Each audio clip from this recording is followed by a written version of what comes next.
avoir un VR, mais de temps en temps, il y a des parties moins drôles. Alors, c'est le moment où on doit faire la vidange de notre VR. Alors, quand on parle de vidange de VR, bien, écoutez, on parle des eaux grises, mais on parle aussi des eaux noires. Et c'est ce dont je veux vous parler aujourd'hui.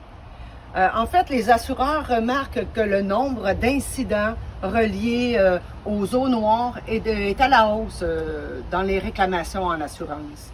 Une des plus grosses problématiques, écoutez, ben, c'est encore une fois la distraction, l'erreur humaine. Donc, les gens oublient ce qu'ils sont en train de faire et soudainement, ben, ça crée un débordement. Alors, pour gagner du temps, certains campeurs laissent en permanence le boyau branché sur les eaux noires et puis on ouvre la valve et une fois encore, on oublie de la refermer.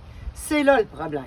Alors, nous voyons aussi toutes sortes d'installations parfois rudimentaires, non recommandées par le fabricant, et ça c'est très important, comme ces utilisations-là en Y ou tout simplement comme celle-ci.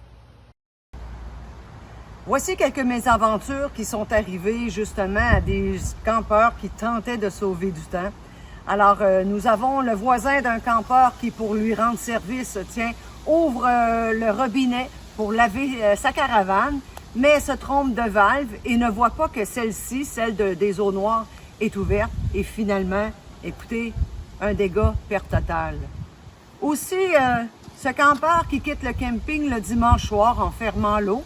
Toutefois, durant la semaine, imaginez-vous que le propriétaire du terrain de camping, qui effectuait des travaux sur la ligne d'eau pour ajouter de la pression, décide d'ouvrir l'entrée d'eau de la caravane.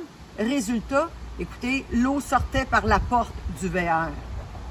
Alors, notre meilleur conseil, là, c'est de toujours respecter les consignes fournies aussi par le concessionnaire ou par le fabricant. C'est très important.